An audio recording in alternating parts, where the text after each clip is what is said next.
Hello, my name is Tom Danvers from Waygate Technologies. We'll be spending a few minutes introducing to you a new feature that we have released on the Mentor Visual IQ borescope. We now have the capability of performing assisted defect recognition on a live video state.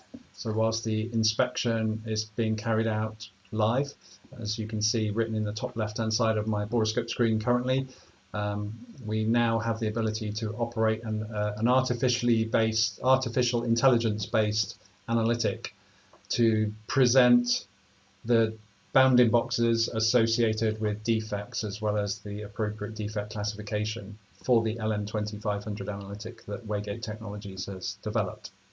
So I'll be spending a few minutes taking you through the features that we have on the borescope in association with this feature.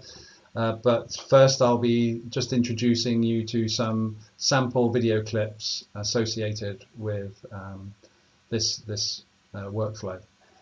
So here's a basic, simple sort of compressor blade inspection. In this case, a defect coming into the field of view. As you can see, there's a yellow bounding box that surrounds the image. That's the indication detected border. And we have also the blue indication box associated with the location and the defect classification assigned to that defect. By tapping the screen, you can see on the top left-hand side, you enter the freeze frame state. And as a user, you're enabled or invited to accept and reject that bounding box or that indication box before saving it or perhaps changing the classification. Again, you have a large array of options associated with the interaction of that bounded box before moving back to the live state and carrying on with your inspection. Flicking to another video sequence here, obviously within a combustion chamber, that as you can see with the info box on the top right hand side, you can see the live analytic is in operation on the device. The borescope again is presenting bounding boxes when the yellow border is illuminated. By tapping the screen, you enter this freeze frame state again, and you can see the operator accepting the various bounding boxes before then saving, and in this case moving back to the live state and carrying on with the inspection.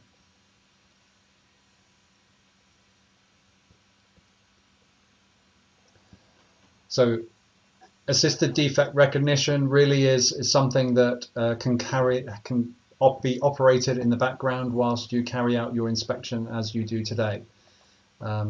It provides that ability to make sure that you're not missing anything that perhaps you would otherwise do. Gives you that extra level of confidence that what you're inspecting either does or does not contain defects of interest. So here's an example where the analytic hasn't picked up the presence of this bounding box, of this indication, for instance, this defect. And we have the ability to quickly assign and manually assign a bounding box to this zone and assign it a defect classification. As you can see, changing it from TBC loss initially over to erosion. By accepting it, you enable that bounding box to be present on saved images and recalled images subsequent to this inspection, such as recalling them in and generating inspection reports. So if I just move back to my borescope image, showing my live screen from my borescope that I have here in the office, I can demonstrate to you, it's being presented to a sort of a three-dimensional measurement block that we have, and as I move it around, you can see the bounding boxes tracking the location of those indications. Again, as shown before, you have this yellow box, and the factory default, if I move into the settings, is to show the image such as this.